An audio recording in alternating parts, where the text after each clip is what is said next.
What's up, schmucks? How are you today? Welcome to Turkey Talk, the show where Turkey talks about movies and TV shows and comic books and all a bunch of other stuff. Not really, though. It's really just those three things. Hi, how are you? I hope you're doing great. Hope you're having a lovely day. D23 was this past week. We got some trailers for things. The main one was Avengers Doomguy. We got some X-Men casting. A couple rumors were confirmed. A couple new ones were thrown out there that not everyone's happy about. We have new word on a handful of other things I'd like to speak on. Dinosaur Street came out. The end of Oak Street. We'll probably talk about that for a little bit. I don't have a ton to say, but I saw it. I'll talk about it. Homework was Under the Skin from 2013. I don't think there's anything else. I have a couple comic books I wanted to talk about. We were going to talk about Batman issue, what is this? 2012, Batman issue 12. We're not going to go through the whole thing. I do want to talk about her, Verity Pennyworth. I want to talk about her. I think there's something interesting happening here. I do want to speak on it. If I can grab it. We're also going to talk about Absolute Batman 23. I have some things to say, not all positive. To spoil it now, I think this is the weakest issue of the run so far. I didn't really like this issue, and we're going to talk about why. And then I'm not going to go through all of these, if I can grab them. But I do want to talk about Doom Quest, because I've been reading it. I really enjoy it. That's on issue 3 now. But I want to speak on that. And I'll probably talk about Dr. Doom a little bit when we talk about Avengers Doomguy. But speaking of the news, that's what we do here. We go through the news, we have a topic, and then the weekly media club. So in terms of the news, we're going to talk about Avengers Doomguy trailer, the next Ari Aster movie. Excuse me. Jeez. Oh my god, I'm burping, I'm coughing, I'm a fucking mess. We have casting for the Harry Potter show. That one hurt. We have some DC TV news, some TV things happening for DC. We have a little tiny thing about the Wonder Woman movie that we're probably never going to get. Then D23. There's a couple things here I might speak on. Mostly the X-Men stuff, because we got a lot of X-Men stuff. Some casting. And then, I want to talk about the director and the writers and whatever. And that'll do it for news. Then for the topic, we're going to do the end of Oak Street. I was also going to do Lanterns, because right now I'm recording. It's a little past 9, so the episode's out. I don't feel like watching the whole thing today and then doing this. I'll watch it tomorrow. We'll talk about it next week. Or maybe I'll make a separate thing. I don't know. Ugh, I'm so tired. I want to lay down. I'm so sleepy.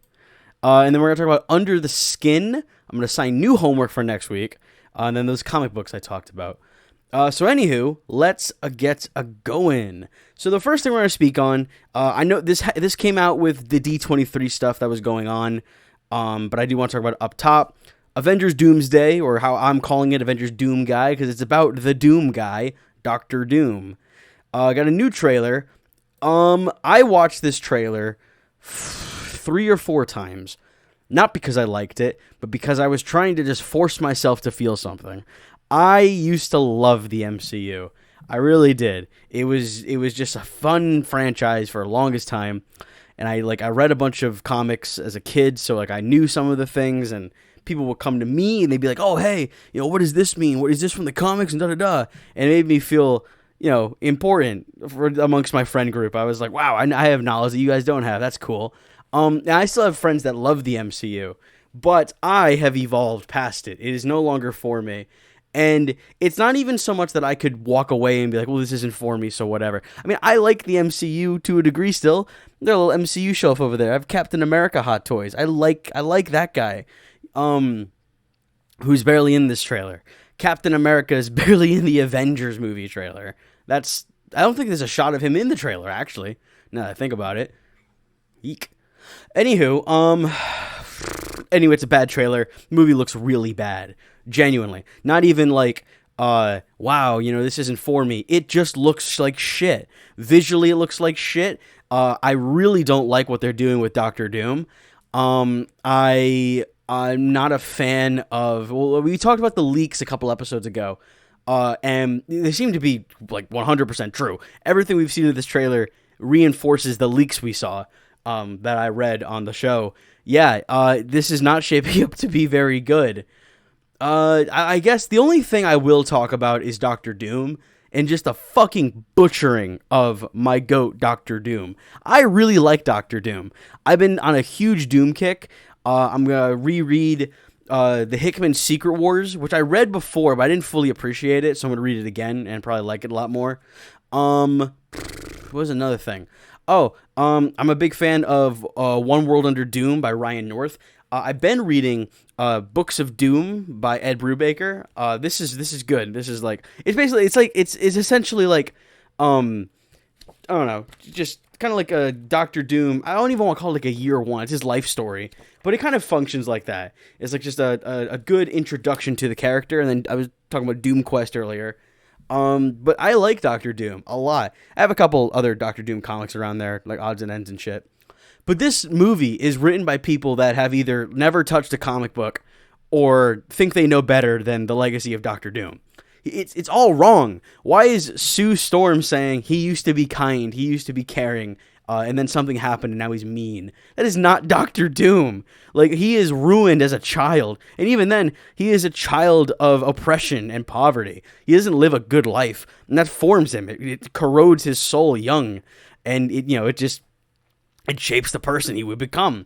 He's more like, he's kind of like Skeletor, and also like a little flamboyant. And he wears a dress. He's a little flamboyant. He's very arrogant. He's very cocky.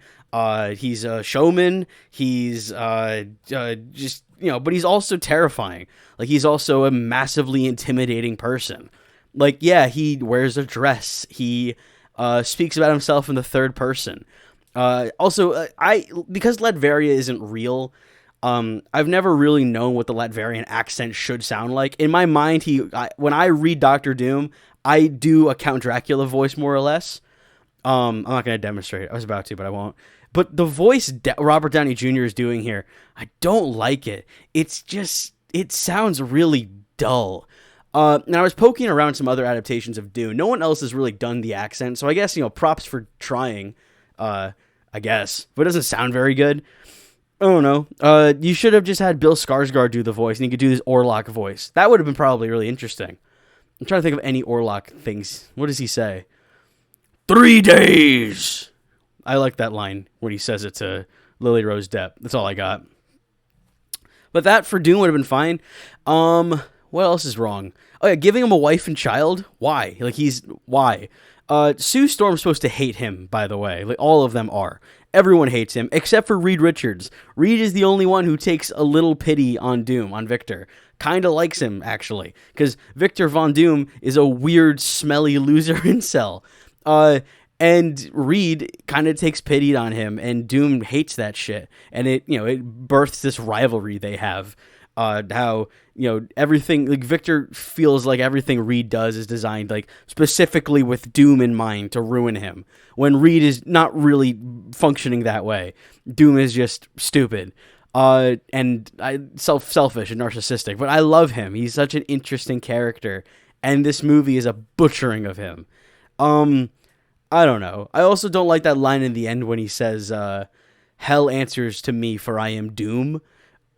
A real Doctor Doom writer, for one, knows that hell doesn't answer to him. The underworld specifically doesn't, because there's the famous thing about his mom. He tries to get his mother's soul back from hell, and he just can't do it, but he tries every year anyway. So hell genuinely does not fuck with him. But also, if you are going to have the line, hell answers, because the writing is bad, and Thor's like, I'll make you grant for hell. You'll ask for hell before I grant it, which is kind of cringe. I won't lie to you. Just, I don't know. It's supposed to be tough, and I don't feel like it is. But then Doom's like, oh, hell answers to me, for I am Doom, and he like resurrects the Sentinels. No, give him Doombots. Where's Doombots?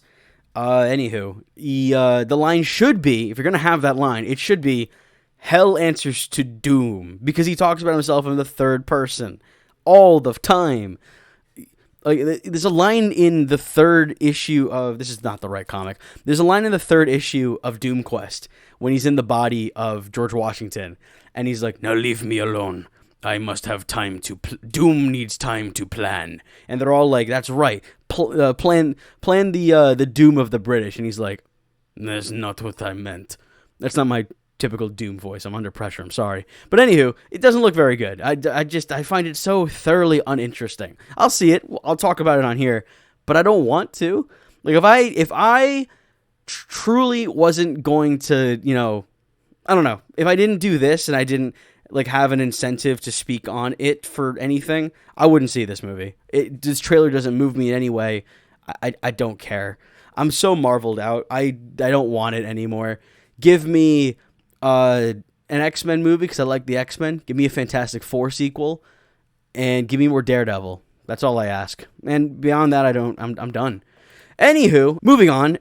Nicholas Hoult has been cast as Gilderoy Lockhart in Harry Potter Season 2. This is very upsetting. For one, Nicholas Hoult is better than this, or at least I thought he was.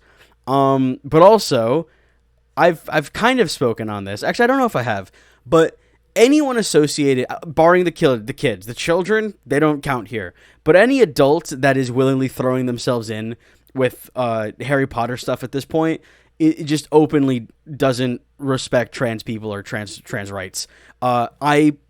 Trans rights are human rights, just so we're clear. I have no, I don't even want to say like I have no ill will towards trans people, because that's like, I don't know. I'm an ally. That's what I'm trying to say, I guess. But yeah, man, it's just upsetting. It's like, oh, it's not that deep. It is that deep. It is that deep. Supporting Harry Potter at this point is, it's very open that J.K. Rowling is a vicious transphobe. She's made, kind of a bigot in general, but she's made no secret of that. She kind of makes it kind of her whole character at this point. And so anyone who willingly associates with her and something that is going to enrich her is taking a stance with a transphobe, which is then in part taking a stance against trans people and trans rights. It's really that simple. And I said, oh, it's not that deep. It is that deep, all right? It just is.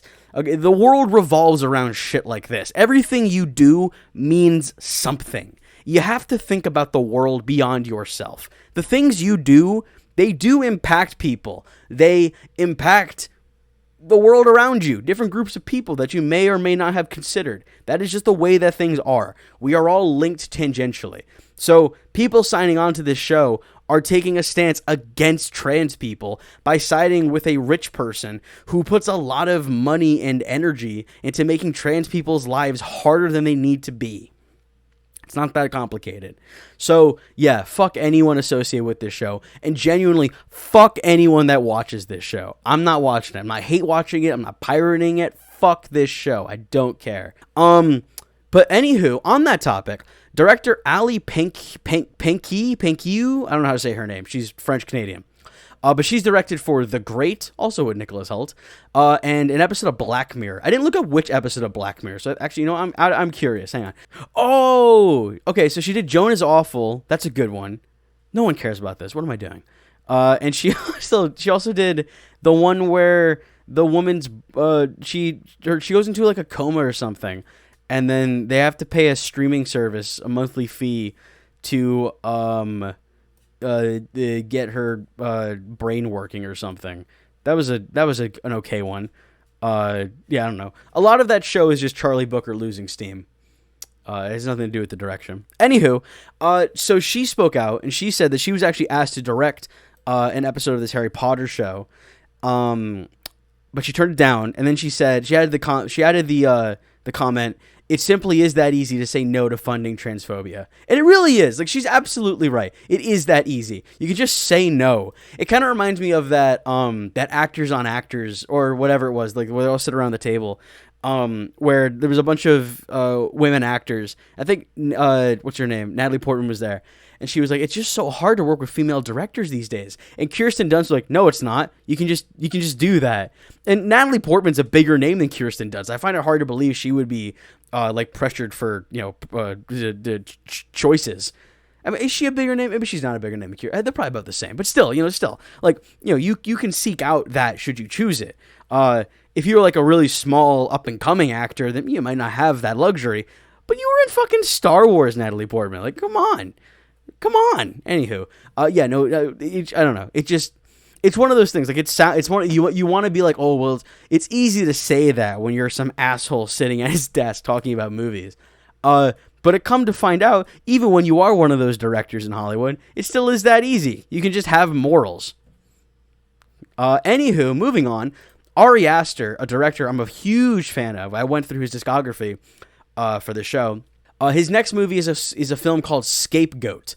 And it's so far it only starred Scarlett Johansson.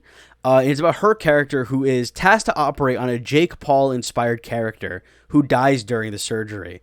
The film will follow the fallout of his death and the scrutiny the surgeon will face primarily by the film's main antagonists, the character's wife and brother. The wife will be inspired by Erica Kirk, and the brother will be inspired by Logan Paul. And the news this week is that Jacob Elordi is in talks to star in this in the Logan Paul role, it seems. That is good stuff. I like Jacob Elordi a lot. I think he's great. He plays Sinister like really well. He has like a brief run of being Sinister in Wuthering Heights. Maybe not so brief. He's actually kind of awful in that. Like, he's just a bad guy. But he's good when he's mean as Frankenstein's monster.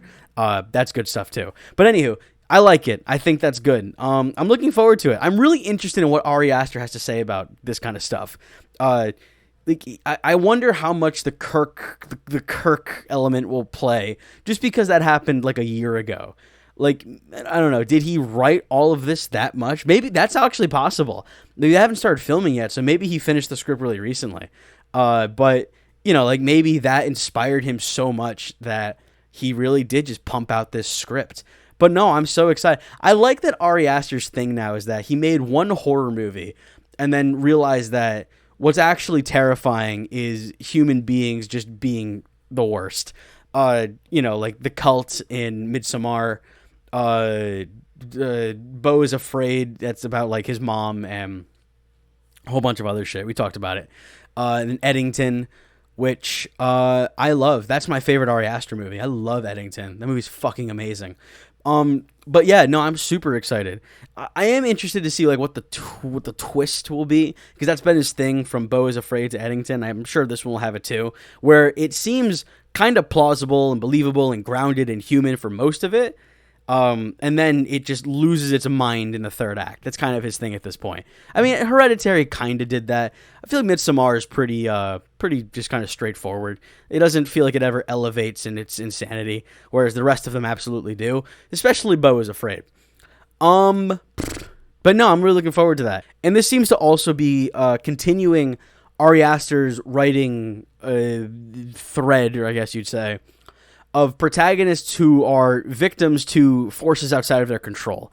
In each of his movies, his protagonists are, they all suffer. They usually die in the end or suffer a fate on par with death. Or worse than, I say, in like the case of what's-his-face in Eddington. But they are always at the whim of something else. In the first one, it's, in Hereditary, it's, Toni Collette is at the whim of the cult, which is like pulling the strings, trying to get their demon back. In Midsommar, it's the cult. Danny is at behest of the cult. In Beau is Afraid, Beau is at the behest of his mother, who's pulling all the strings. And then in Eddington, just a whole bunch of people are at the behest of like social media and society. And just, you know, their lives falling apart because of something else, like tugging at them. And it looks like a movie about this, where a surgeon fails a surgery for some kind of popular online figure. They're going to suffer when the world rips them apart for it. And I'm very excited to see that. I think that's going to be really interesting. And I just love Ari Aster. He's such an incredible voice in the industry. But on the side of TV, DC is in the news. That was a terrible transition. There's DC TV news. None of it's really good, though. Waller and Paradise Lost. So Waller was the Amanda Waller series, which I was never really interested in. I don't know. It's not that can't be good. I just don't see why we would get that. She's, like, interesting, but she's interesting in the capacity that she is in things like Suicide Squad. You give her more of a spotlight role. I don't think that's incredibly endearing. And then Paradise Lost. was going to be a show about Themyscira, which is Wonder Woman's island. That I think would have been really cool, but those are no longer in development. There's been a theory that Waller has just been like repositioned into something else. Maybe the Payback show, because Payback was the group that is founded at the end of Peacemaker season 2. So the idea is that maybe Waller became that or got folded into it. Paradise Lost it's theorized that that's become the Wonder Woman movie or something along those lines. And then there was a Catwoman and a Poison Ivy series, not like Catwoman and Poison, like there was a Catwoman show and a Poison Ivy show that were pitched to HBO and DC, but they got passed on. We heard rumbling of a Poison Ivy series in the works a couple weeks ago, and the idea is that it would be set in the Matt Reeves Batverse. And then there was also rumors that Scarlett Johansson is playing Poison Ivy in the new movie, and it would have led to her spinoff or something. I really don't think Scarlett Johansson would do TV. She's one of the highest paid actresses in Hollywood. I don't know. It's not that like TV is below anyone or beneath anyone. There's a lot of like really good movie actors who make a turn on TV and do very well. But I just don't see that for her personally. But like that's lame. Poison Ivy's awesome. Like I would love to have seen a Poison Ivy series. And Catwoman, I imagine this would have been for the Batverse. That would have been fucking amazing. Zoe Kravitz has done TV, so this could have been in the cards for her. I'm amazed that we don't have a Catwoman spinoff for this universe. Like she's one of the best characters in the Batman. It's bullshit that she didn't get a spinoff, especially because at the end of the Penguin, Selena reaches out to Sophia Falcone, and they're going to seemingly, at least be in contact, but you could have had them team up. Zoe Kravitz and Christy Milioti teaming up. That would have been fucking cool. Bullshit that you passed on that. What the fuck? And then a Booster Gold. The Booster Gold show is still in development. Ooh. I like Booster Gold, but you put him next to Catwoman, and it's no contest for me. I know which one I would have rather seen. But yeah, no, I mean, it's just, I don't know. There's been like a series of DC things lately, projects that are falling apart or just kind of not looking or doing great. And I don't know, man. Not exactly instilling faith. I mean, the delay of the Batman Part 2, the Supergirl underperforming, what's it called? The Jimmy Olsen show is moving full steam ahead, but I'm not interested in. I just think it's interesting that that's taking priority over like Wonder Woman. Same with actually no, I shouldn't say that. I am looking forward to a Mr. Terrific show. I think that could be really cool. But I don't know. If people are losing faith in the DCU, like it started strong with Superman, and then it looks like it immediately lost its footing. That said, like Lanterns is going on now, so we'll see how that plays out. Man of Tomorrow is out next year. That's going to be cool.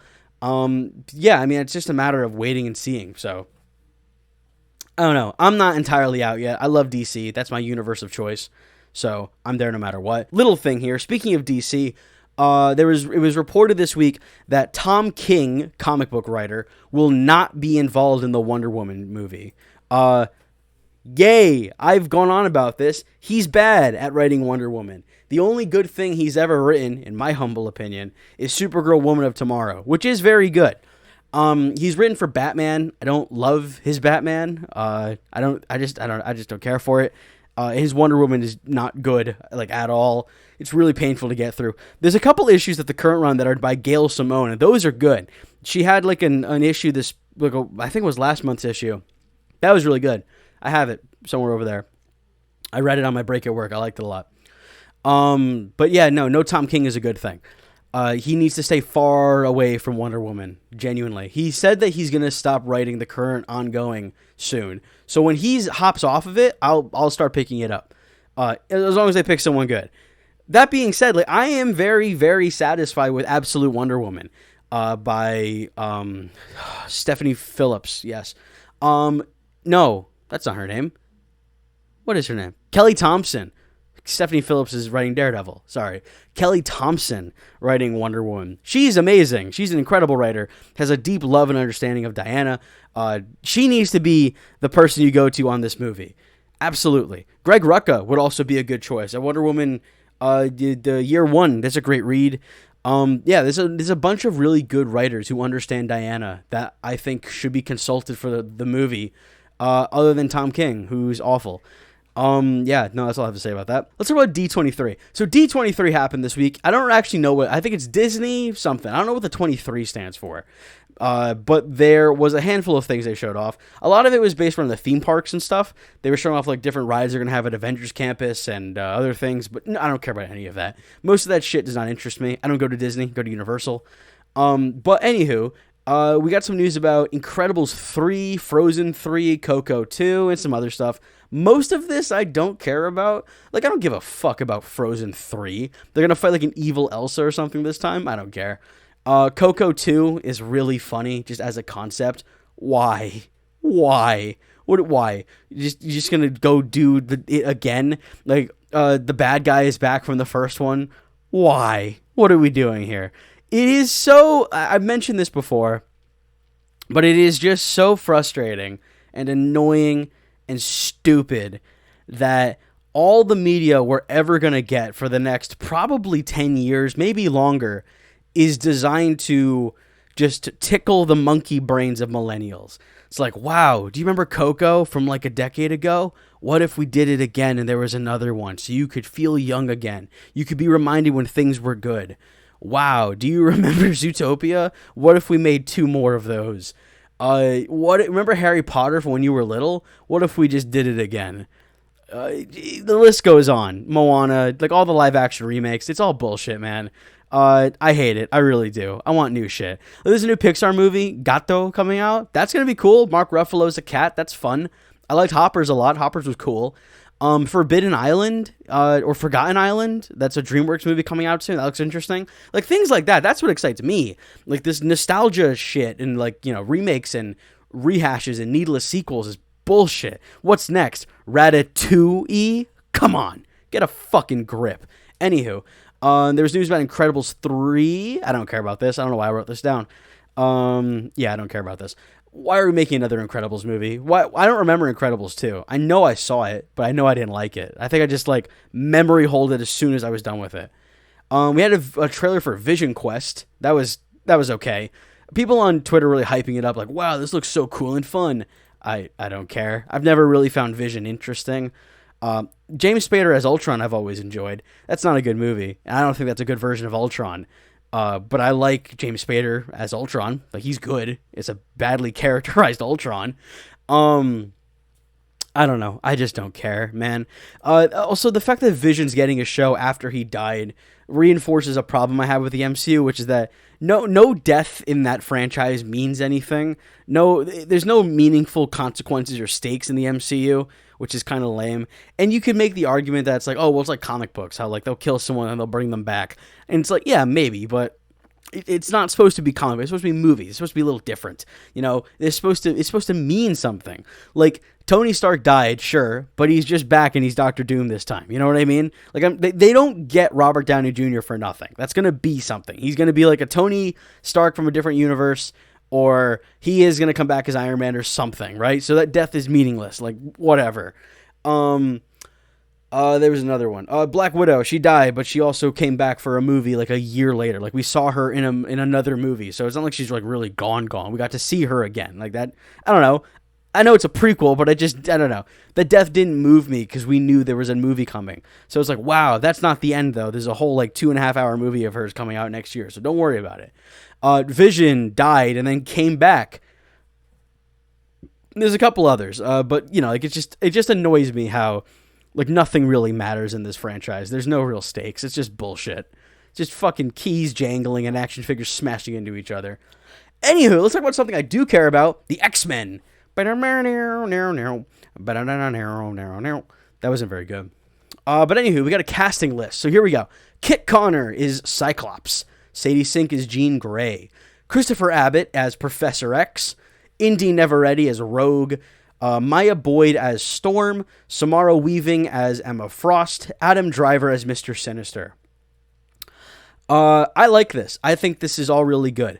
Kit Connor as Cyclops. I guess I'll just go through them. Kit Connor as Cyclops is fine. I don't know his work, but he looks like Scott Summers, so it's fine. It's cool. I feel like with all these actors, they wouldn't pick them if they didn't have faith in them. Sadie Sink is Jean Grey. Actually, that one I don't like. I don't think she's very good in Brand New Day. I have very little interest in her as the character, but I also don't care about Jean Grey, so who cares? Christopher Abbott as Professor X, I really like. There were people dogging on it. They're like, oh, he's not even bald. Who cares? Neither was James McAvoy when he was cast. That wasn't a fucking issue. Shut up. Christopher Abbott's great. He's in Girls. He's also in, obviously, Wolfman. I love Wolfman. I love Universal Monsters. He's also in Kraven. He's in Kraven the Hunter. Yeah, he's a guy in there. He's also in Poor Things, which was good. Indy Never Ready is Rogue. So this one's caused some controversy. I personally don't love this casting. There's nothing of hers in Superman and Lois or Obsession that made me go, yeah, that's Rogue. Like, I just don't see that. And there was also the rumor of Kaylee Spaney was going to be Rogue, and I was really attached to that because she would kill that. Kaylee Spaney's great. She would be a really good Rogue. But that's just not the direction they're going. So I don't know. But again, like I said before, like I feel like they wouldn't pick these people unless they had faith in them, or there was like an audition process and they really believed in them. So yeah, I don't know. I guess we'll see. But there was also a rumor that Indy Never Ready would be Mystique, and that seemed fine to me. I don't know, whatever. And then Maya Boyd as Storm is interesting. So her filmography like just doesn't exist. She's a newcomer. So if they're giving her Storm, that is very cool. I think that's really exciting. Also, like, we have a new young Storm. We have a new young Black Panther. I wonder if we're going to get that romance. I think that'd be fun. Samara Weaving as Emma Frost. That's probably the casting I like the most. I think that is just fucking perfect. And then Adam Driver as Mr. Sinister. So the thing I looked up, they have him listed as Nathaniel Milbury and not Nathaniel Essex, which is cool. Those are two different aliases he has. There are times where he's like just the CEO of a company and they round up mutants and stuff. There's a version of him where he runs an orphanage for mutants. So I'm curious what they're going to do there.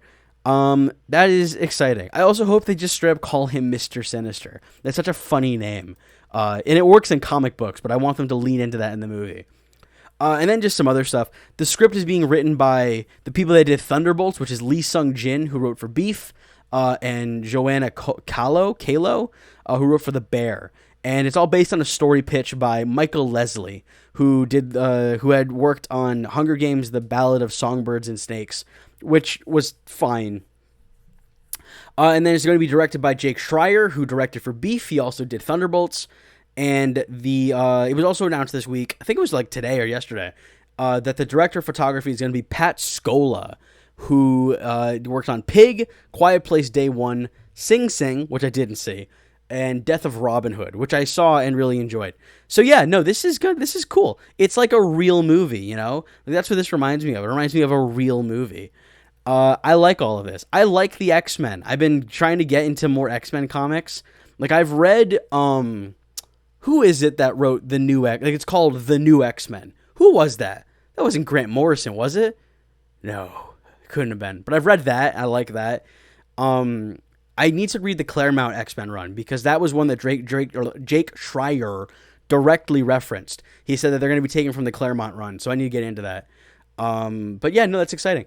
So this is going to be coming out in 2028, which means our 2028 comic book movie lineup is, if I remember correctly, The Batman, X-Men, Ghost Rider, and Black Panther 3. So that's pretty cool. The Batman will obviously be better than all of them, but that's not the point. That's not the point at all. The point is that it hopefully be good. The MCU is moving in a good direction. I said before that I don't care about it, but it is genuinely moving in a better direction than it has been post-Endgame. So I think there is a really good shot that we look at like the Endgame, like the Infinity Saga was fine. It ended with Endgame. Then we had a shit, terrible garbage saga where it's going to end with Doomguy and Secret Wars. And then we're going to get like the soft reboot they're doing and it'll be good.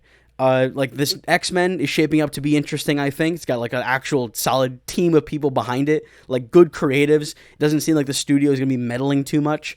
Then we're going to have there was another one. Black Panther 3. I think that's going to be cool. I'm still not looking forward to Ghost Rider because of Sean Levy. That is a real just. Blech. I guess we're gonna have to wait and see how Star Wars Starfighter plays out, because it's the exact same team. So if Starfighter's good, then we have something to look forward to in Ghost Rider. And then there was another Marvel MCU thing that I thought would actually be something. I forgot what it was. I don't know. But either way, I feel like we're moving in a decent direction. It looks like we're making real movies for once. So that's cool.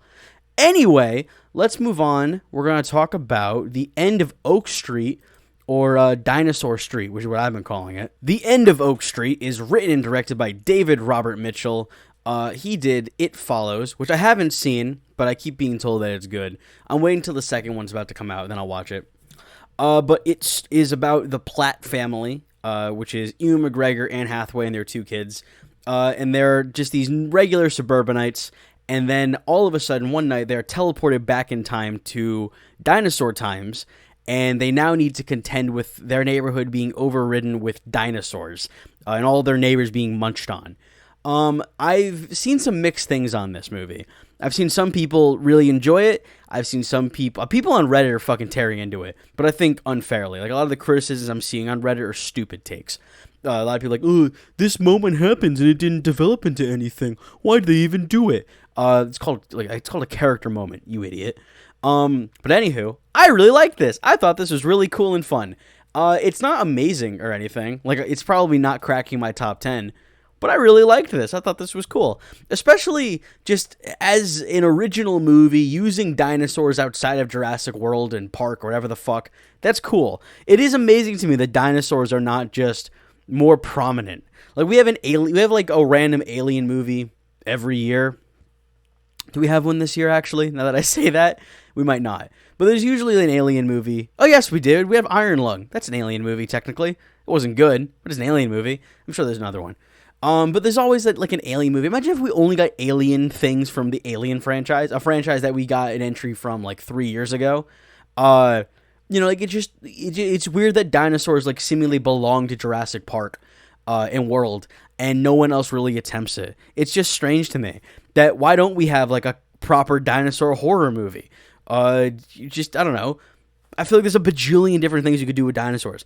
And on that merit alone, I really appreciated this movie. And on top of that, I just think it's very good. Ewan McGregor and Anne Hathaway are really good in this, I thought. I've seen some criticism of Ewan McGregor, but I think he's good. I think he's fun in this. His American accent is not very good. But I think he's good and he's fun. And the two of them, I liked them a lot in this. Especially Anne Hathaway. I think she's fantastic. She's great. She's on a killer run this year. Odyssey, Devil Wears Prada, Mother Mary. She's got a new one coming out soon later this year. She's just fucking on a roll. What else? There's a lot of good character stuff in this movie. A lot of nuance with the characters. A lot of like little quirks and details and moments and asides and stuff that don't need to be here, but in them being here, it makes these characters so much more human. It makes them feel more alive, more real. There's a moment where the daughter just goes to the garage, turns on the car, simply to listen to some music on a cassette player, because she's overwhelmed and needs just something, and she cries quietly in the car while she sings this song, and she just like needs a moment to decompress, to let it all out, as she reflects on the life that she thinks is just gone. And it's beautiful. It's a really heartwarming moment, and it doesn't lead to anything. It doesn't foreshadow anything. It doesn't come off the back of or set anything up. It's just not fun, but it's just like a little character moment that this person does, and it makes her feel real. I liked things like that. The core conflict between Ewan McGregor and Anne Hathaway is that their marriage is falling apart and has been for a long time, and they're on the cusp of a divorce. She's writing a book about basically venting how she wants to leave her family behind but can't bring herself to do it. And he knows that. And he's read it and he keeps it to himself, but that's like, it's building inside him. And, like they have to hold it together while they're fending off dinosaurs, but they kind of hate each other on some level while also still loving each other. And it's all on display in their performance. It's good. I really enjoyed that stuff. There's also some queer representation in this with the daughter who finds a girl and they have a thing and they exchange looks and touches and moments, and by the end of the movie they are fully together. And I liked that. Just subtle background queer characters doing their thing. Like, I thought that was cool. A lot of movies would harp on that and make it a bigger deal and, try to justify why there are gay characters in a movie. You don't have to do that. They can just be there. Love is love. Just stuff like that I really enjoyed with the human characters. And then on top of that, we have the dinosaur of it all, and I loved the dinosaur stuff in this. The CGI is kind of wonky. There are moments where it looks very good. There's moments where it doesn't look very good at all. But on the whole, I thought it was solid. And I can forgive the kind of like middling CGI because what they're doing with it was really exciting. There's some chase sequences that are extremely tense. There are some like stalking sequences that are very tense. There's some attack sequences that are very exciting. There's a lot more blood and gore in this than I was expecting for PG-13. It's good. And there is one moment, and that's the only spoiler I want to talk about, so I'll save that. But there's a moment of dinosaur violence in this that really shocked me, and I'll talk about why in a minute. But I also really like how dangerous this world felt. This whole movie felt like there were consequences and stakes. Like it really felt like these characters might not be safe, and I liked that. I'm so conditioned by this. This also leads into the spoiler thing, but I'm so conditioned by the Jurassic World movies that nothing bad will happen to our main characters, that they can survive the most obnoxious, nonsensical predicaments because they're the main characters. Their plot armor is just unmatched. And so to watch a movie where that's not necessarily the case, and these characters are in danger, and they can sustain actual injury that will encumber them going forward, was different, and it kind of took me by surprise. I was like, oh shit, there are stakes in this. That's new. What else did I like in this? That's kind of it. I liked it. I really did. I can't think of anything I didn't like. I just think it's a fun time at the theater. It's good to see an original movie that has some passion in it, that has some... Oh, that's another thing. I love the way this movie looks. This movie is shot beautifully. It's colorful. The camera work is exciting and fluid and fun. It's just some really cool shit happening here visually. I liked all of that. I did feel like Michael Giacchino's score was a little lacking. I think he's a composer that... He has some really good stuff. I think his Batman score is incredible. I think his Spider-Man score, for Homecoming, definitely. I don't know about the rest. I can't remember. But is really solid. But then there's a lot of other stuff he does where I'm like, Even his Brand New Day score I didn't love. And his score in this movie I thought was okay. It did leave me a little underwhelmed. But yeah, no, I really enjoyed it. Anywho, let's talk about the spoiler thing. So there's only really one spoiler I want to talk about. I guess actually there's two. So I like that they never really explain why it all happened. They chalk it up to it must have been a wormhole.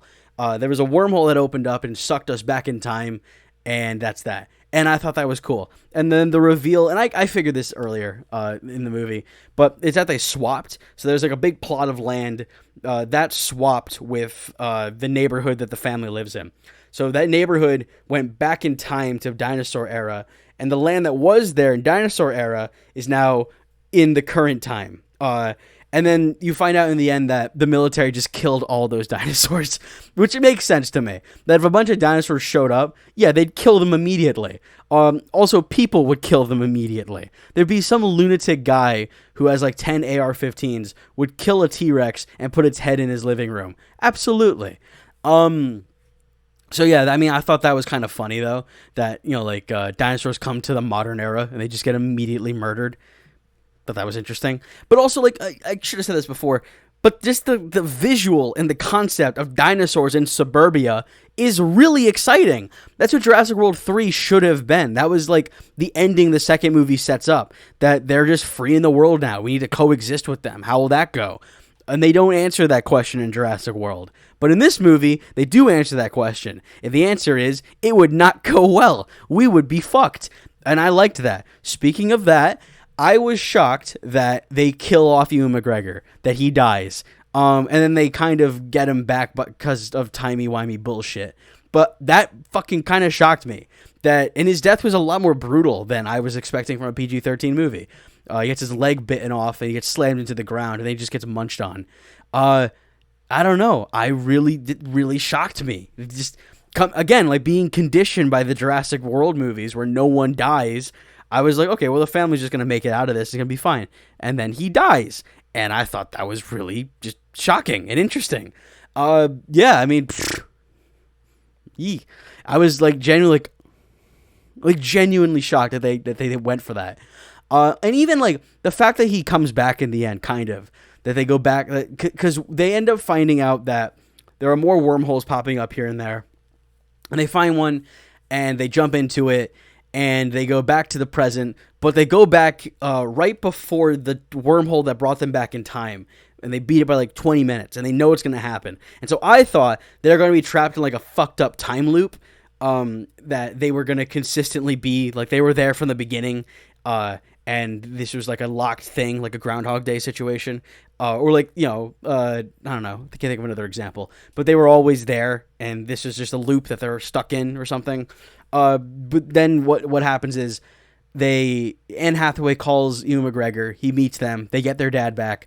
He has no idea that any of that stuff happened, except for Anne Hathaway and the kids, and then the girl they picked up along the way. And then she calls a bunch of other people from the neighborhood and gets them out, and they all escape, and then the thing happens. And so then they get to just live their lives. She writes a book. The family's fine. But even that, like the dad coming back and being okay technically, I didn't have an issue with that. I kind of felt like by that point they'd earned it. Like they'd been through so much and suffered so much. Like, yeah, you can have your dad back. I'm fine with that. Like, I feel like you deserve that at this point. It feels earned. But yeah, I don't know. It still felt like there were stakes. It still felt like there was consequences and tension, and that's all I ask. But yeah, no, I liked it. I thought it was really good and compelling. End of Oak Street. Very good. So yeah, that will take us to the weekly media club. Woo! Weekly media club. Weekly movie club. Woohoo! Alright, so this week, homework was Under the Skin. Ooh, I'm gonna try to do this really fast. I just finished the movie like 2 minutes ago. It's fucking 12:20. I need to be up at 5:30 to go to work. I'm gonna kill myself. Under the Skin is directed by Jonathan Glazer. It stars Scarlett Johansson as an alien who is wearing a synthetic skin suit and begins prowling the streets of Scotland looking for men it can allure and turn into food or fuel or something. It's not entirely clear, and that's something that I kind of didn't like about this movie. Is that it feels a little aimless for a while, and there is very little dialogue. There's a lot of just watching Scarlett Johansson drive around Scotland and walk around and find people and do a not great accent, and I don't know, just very visual, which isn't a bad thing, but it ends up leaving me with more like questions that I kind of don't like. I don't care, why are the aliens here? But also at the same time, I guess that's something I did like about it, was the lack of explanation. Just that there are aliens on Earth, they're abducting people, they're among us, and there's like, we don't know why. Why are they hunting people? Do they need people for energy? Do they need them for food? What is it? Part of me wants those answers. Another part of me kind of likes that the movie doesn't give you those answers. I think it's a bold choice, actually. So I've actually come around on that. I have had no time to sit with this movie, so I'm going to be like processing it in real time. I really like Scarlett Johansson in this. I feel like she's very good in this. Gives a really incredible performance. Like I said before, very visual, very physical. She's not doing a lot of talking in this movie. And I also really liked the arc of her character. I'm so sorry. I really enjoyed the arc of her character. How, when the movie begins, she is freshly in the skin suit. and she just is doing her mission, her programming, going around finding men, seducing them, bringing them back to her house, and then just they get sucked into whatever technology the aliens have. They incubate, and then they just get sucked out. Like, you just, like, they need everything under the skin. I don't think that's why it's called that. I just thought that was interesting. They need, like, all their flesh and their bones and their meat. And they're either eating it. I don't think they're eating it, though, because there are moments in the movie where she goes to eat and just can't really do it. Or she can't eat human food. Maybe that's what it is. So I think it might be a fuel source. There's also, in the beginning of the movie, you see a bunch of lights in the sky that scatter.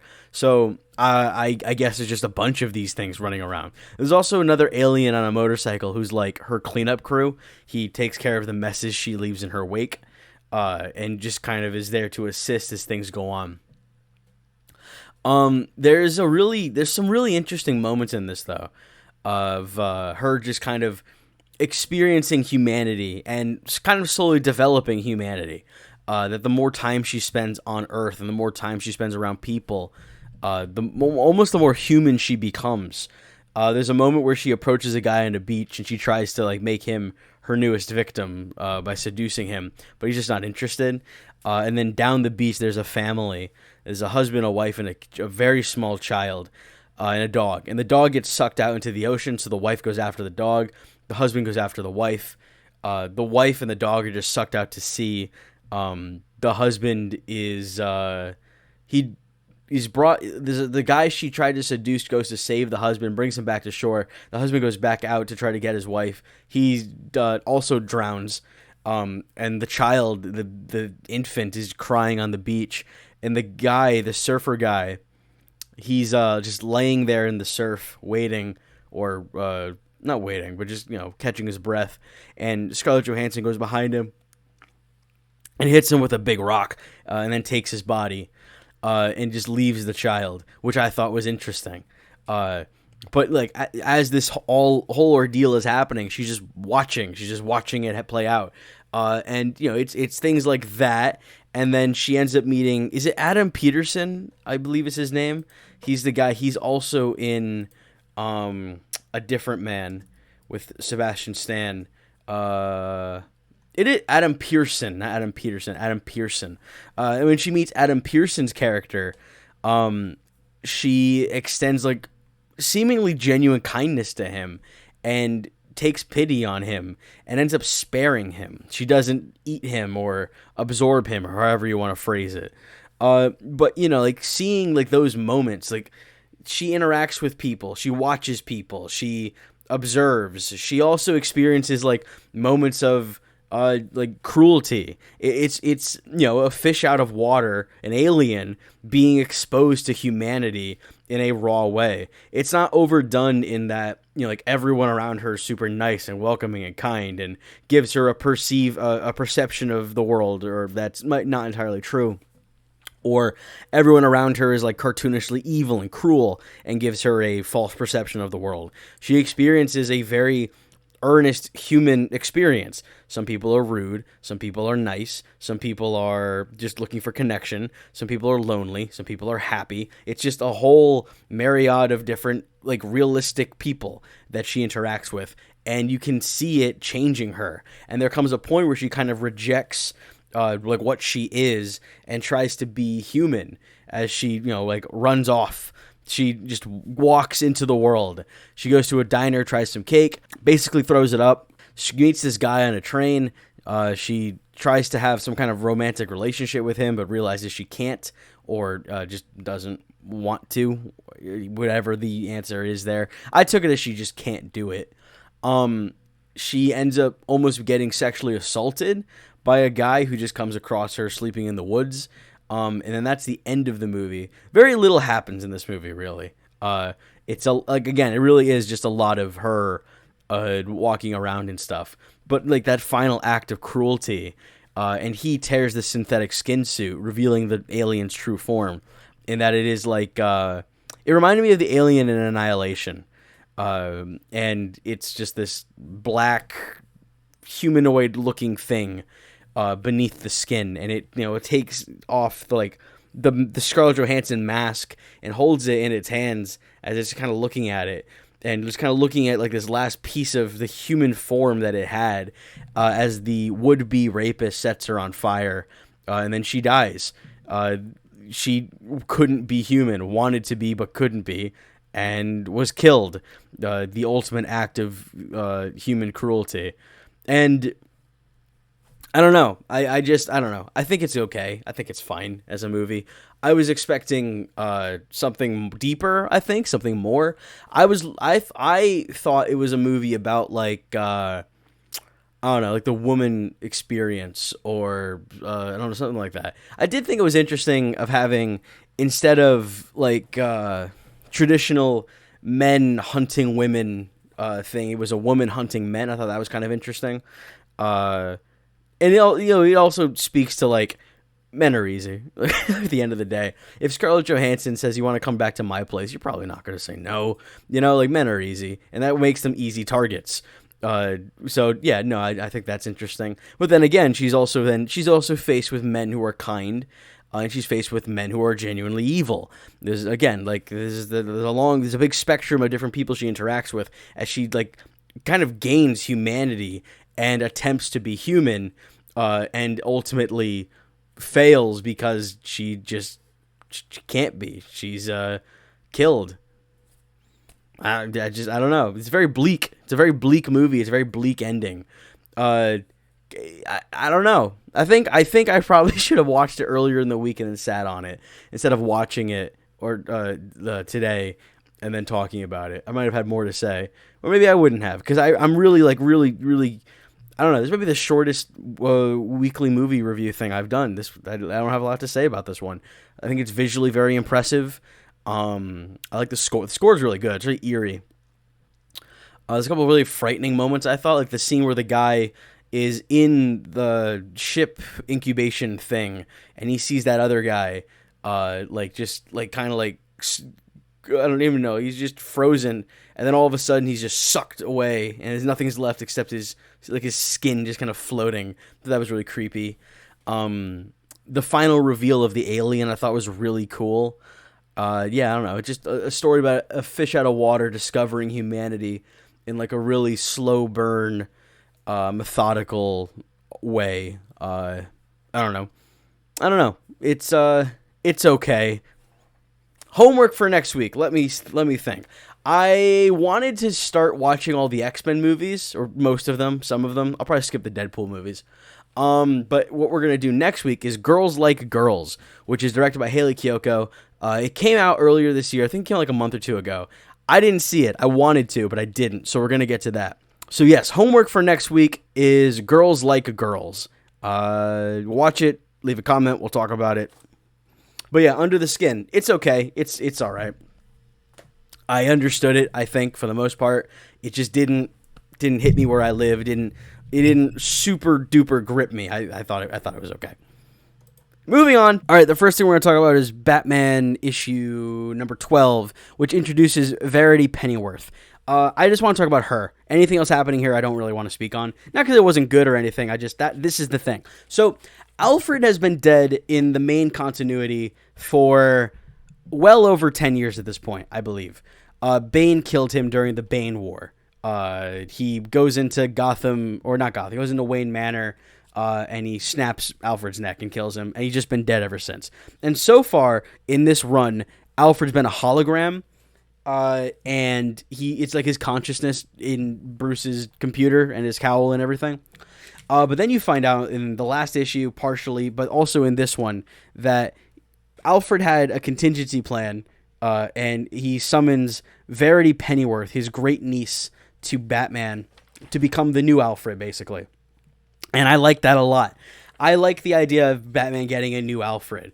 And it being this cute little blonde girl, I think is fun. And she's immediately competent at doing Alfred stuff, which I like.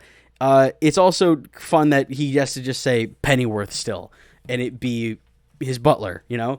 There's a moment in this that I really enjoy where there's a bunch of assassins in town in Gotham, and he and Damian and Verity are doing some detective work, and he says, "New arrivals in Gotham, all in the last 72 hours. Damian, analysis. Miss Pennyworth, take notes." And so Damian gives his assessment, Verity takes notes, and then the question Damian asks is, why are they all here now? And the answer is Bruce Wayne. They've all come for Bruce Wayne, apparently. And Damian, he lists off a whole bunch of other stuff, like he does the detective work, and Batman's clearly proud. And he says, like, "Well, father, you are a beloved figure. Son, go to school." To which Verity says, "Quite a remarkable young man, sir." And he says, "He's growing on me," which I think is really funny. Yeah, my own son's growing on me. That's good stuff. That's that. I like that.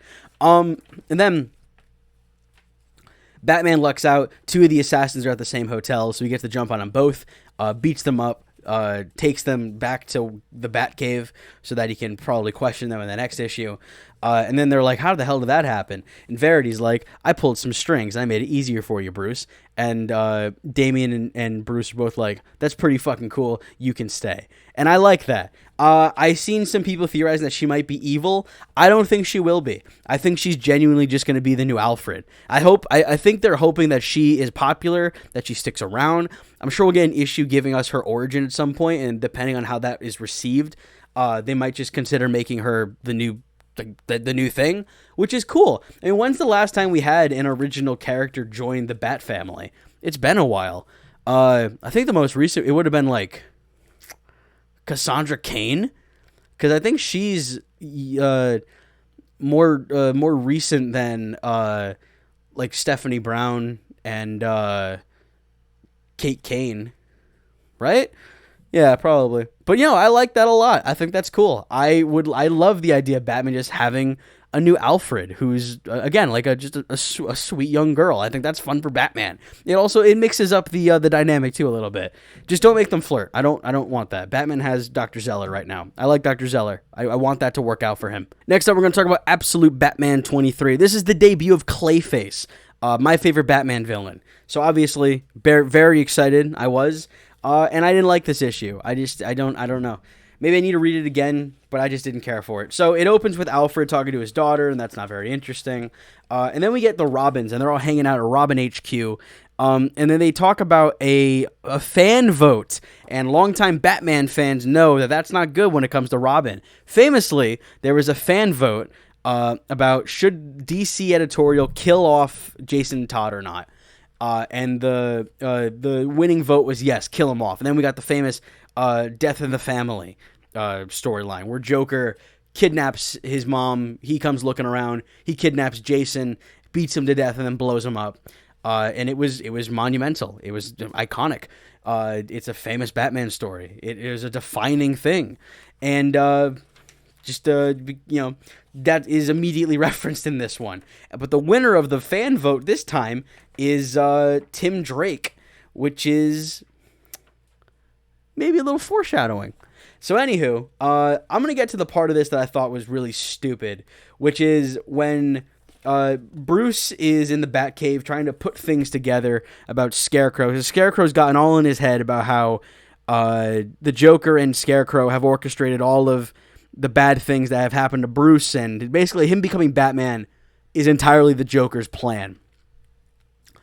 And he's like piecing shit together in the Batcave. And then Penguin, Riddler, Killer Croc, and Two-Face all show up, and they're like, "Hey, Bruce, you need to..." It's an intervention. They're like, "Oh, Bruce, you need to stop doing this. You need to let us back in, buddy. We're here to help." And Bruce is like, "Get the fuck away from me. I don't need your help. I'm Batman." And they're like, "Fuck you, man." Then they kind of confront him, and he tells them, I'm not going to read all of this, but I think like this is all funny. It comes off as Batman just being an absolute fucking lunatic. But he says, "Don't you get it? Scarecrow is a master. Some people think he's more than one person, a team. His fingers are in everything. He plans for decades. There's evidence he..." That's hurting my voice. I'm sorry. "There's evidence he laced the Gotham water supply years ago. They thought fluoride, chemtrails, but it was crows. He leaves clues, see? Threads to connect. And if my dad is alive, the location where they're holding him is in this data somewhere." And then Waylon is like, dude, do you realize how you sound? You're a fucking lunatic. And then Batman's like, look, the zoo map. If I draw a line from the bat house to where you were standing when Chill attacked, I hit this, the croc pit. And then he like draws a line between like Oswald and the Penguin exhibit and a whole bunch of other ones for the other two. And yeah, I mean, like, it's one of those things, like, either Scarecrow and Joker did plan all of this, or, like, I don't know, how would you explain all of that? You know, it's one of those, like, conspiracy theory things that just makes too much sense, right? Like, but also at the same time, Batman could just be, Bruce could just be drawing connections that aren't really there. He could just be, like, making this shit up because of wanting confirmation bias and what have you. That is an angle Scott Snyder can take with this, but I just thought this whole sequence was really silly, where he's like, Eddie, you were nearest to the monkeys, the smartest animals in the zoo. Now, Harvey, it took me longest to figure you out, but you were by the petting zoo. They kept rams there, the sacrificial favorite of Janus, the god of duality. See, it was all his design. But the key, the answer, has to be the bats. They were imported from this jungle in Bolivia, perfect for hiding someone. Like, the point is that he comes off sounding like an insane person, but at the same time, he's supposed to be the world's greatest detective. And he also, it does make sense. Like, all of those loose connections being, like, origins to these, to his friends, and it lining up with how their lives would end up. Yeah, it makes sense. So, yeah, I mean, I don't know. I'm torn on it, because it sounds really cool, the idea that all of this has been meticulously somehow crafted by the Joker, but at the same time, it takes a lot of Bruce's agency away. That he didn't become Batman because he, felt the need to. It was because of, like, psychological manipulation by the Joker and Scarecrow, and it pushed him towards this. And I don't really find that particularly interesting. But I also think it's an interesting idea at the same time. So I don't know. I'm really torn. But anyway, this is when it gets really dumb for me. Alfred just turns up, and he's got Martha. Martha's just back. Now, I thought that this was Clayface. That Clayface had posed as Martha, or Clayface was all of them. Like, he like, this version of Clayface could be multiple people simultaneously, which is also a thing he can traditionally do sometimes. But no, apparently it's just her. She's just back. The last time we saw her was in the Poison Ivy arc, and she went to seek out the Court of Owls, and it was implied they maybe killed her, but I guess this is the resolution to that. They just didn't, and she's back now, and Bruce is threatening her, and he's like, tell me about your time in the Owls. It's gonna reveal everything I need to know. And she's like, no, I won't feed into your delusions, Bruce. And then Alfred shoots him with his fancy shotgun, which we haven't seen in a while. And then Bruce just runs away. And I thought all this whole interaction I thought was very silly and not very good. And I just didn't like it. I don't know. It's a million things happening between like 3 pages. And then anyway, Bruce, he goes out looking for Robin. He finds him. There's also a subplot happening where Bruce reflects on when he was punishing people for Falcone, and how he ended up turning on that and doing what he knew was right in his heart and stuff. And the whole point of this Strawman arc is Batman coming to terms with who he truly is at his core, that this path he's on of being alone and seeking vengeance and, just being cruel and awful and to everybody, it's not going to serve him well. And I understand all of that, and I think all of that is good. But I will say, this Strawman arc, it's really dragging on. I need this to wrap up, Scott Snyder. Like, I'm not disliking it. This is still a great run, but I'm just kind of sick of it. And I really am starting to feel that, like, the Abomination arc, the Bane stuff, we're just never going to hit that high again. I have been waiting for one of these issues to, like, really be like, wow, like, that's some top-notch shit. And it hasn't happened yet. Actually, that's not true. The Wonder Woman issue I really enjoyed, and the Poison Ivy ones I really liked. But I still don't think they're better than anything from the Abomination arc. Anywho, Jason shows up. He captures Bruce. And then, this is when shit gets real. Clayface shows up, if I can find the right... Yeah, right here. You can see him starting to form, which is really cool. And he ends up hopping down. He knocks out Jason Todd. And he just fucking kills Tim Drake. And that is really cool. He won the fan vote, and he was killed.